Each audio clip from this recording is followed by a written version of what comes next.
story time. So this girl and I became friends instantly. We completed each other's sentences. We hung out all the time and everything was great. Then I noticed she started copying me and stealing my ideas, but I ignored it because I cared about her as a person. Then I asked her to be a bridesmaid in my wedding.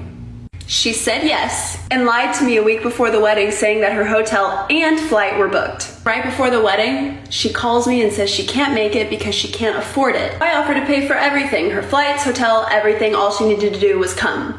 She refused. So we had 5 bridesmaids, 6 groomsmen, and I just tried to move on. And she acted like nothing happened. She never reached out to apologize. She only apologized when she ran into me at a party because it was awkward. Long story short, I tried to be friends with her, but she has consistently shown how self-absorbed and pretentious she is. So I want nothing to do with her.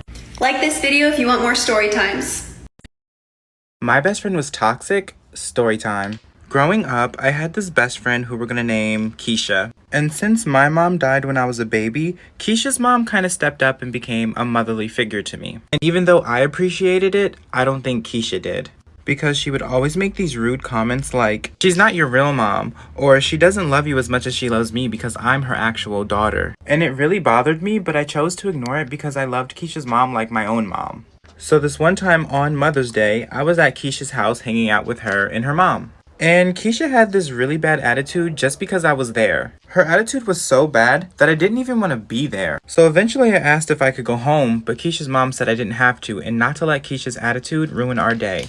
And when her mom said that, it really set her off. And she said something that I would never forgive her for. Keisha turns to me and opens up her disgusting mouth to say, "Your mother is dead. You should be spending Mother's Day at a cemetery." So I had a friend that we can call Miranda who was obsessed with me. I was genuinely friends with her, but she would never give me a break. I could not get a breather from her at any point in time. Everywhere I went, she went. And this girl would actually get so upset with me anytime I would go over to another friend's house. I knew she was really insecure and just trying to get attention, so I tried to be patient with her. However, one day I just could not take it anymore. I got into a massive fight with her over how overprotective she is. I literally said, "You are a stage 5 clinger." And in response, this girl ended up joining my basketball and softball team, which I've been on for forever. She told her mom that I was bullying her, which was a complete lie, but then her mom went to the coaches. She got me kicked off the team and then continued to spread rumors about me. I ended up losing my best friends and even my boyfriend over the rumors that she spread about me. So that's when I decided to get revenge. So I decided that I was going to send her over an apology gift with makeup in it, which was a mix of drugstore items and poison ivy. So I got revenge on my obsessive best friend for spreading rumors about me. So I put together an apology gift for her for bullying her, even though I did not. The gift that I put together was some makeup I got from Walgreens, but I decided to add some poison ivy to the eyeshadow so that she would get a rash. I then set up a hidden camera and watched as she put it on. And as expected, the rash started to form. After she noticed, I started to tell her off and accuse her of all the stuff she did to me. And she was so pissed that I managed to get a confession out of her. She was very much just like, "Yeah, I did that." Literally over me not wanting to spend every waking second with her. And the best part of it is that she threatened me on camera. So I cut out the part about the poison makeup and told her if she didn't tell my friends, coaches, and significant other what she was doing, I would send the video to everyone. So she admitted to all of her crimes and I got back on the team. I got my friends back and my boyfriend apologized. I ended up totally fine and she ended up losing credibility with basically everyone. If any of you guys have a story you'd like me to share on my TikTok, follow my Instagram and I'll show you how. Here's another toxic best friend story time. Okay, my best friend at the time, which we're calling Emily, had set me up in a fight. Okay, so summertime of 2015, there were new girls that moved into our neighborhood. They were sisters. One of the sisters was a little weird, but she was an innocent girl, which we're calling Daisy. My friend Emily, from the start of meeting her, did not like Daisy at all. And that's how Emily was. She never really liked people or any new friends to our friend group. One day, out of nowhere, she hangs out with Daisy, which was kind of strange because she always told me she didn't like her. I ignored it. The next day, she hangs out with me and tells me that Daisy was talking crap about me.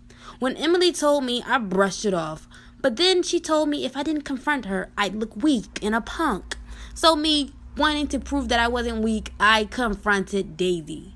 Guys, we fought, and guess what? Daisy never talked crap about me. Emily's manipulative self planned it all out. Part 2 of my toxic best friend story time. Okay, so this might sound all confusing, but try and keep up with me, okay? So after the whole fight had happened, part of me just felt dumb because I didn't know what actually happened. And I didn't know exactly what was said. So almost 2 weeks went by and I saw Daisy outside. And one day, I just went up and just straight up asked Daisy, what exactly did she say to me about Emily? She said the day her and Emily was hanging out, Emily was talking to her about our problem that we were having in our friendship. Daisy then said that Emily said to her, "Don't Ayana just annoy you?" And she said she guessed so. But overall, Emily was just basically fishing for Daisy to say something bad about me.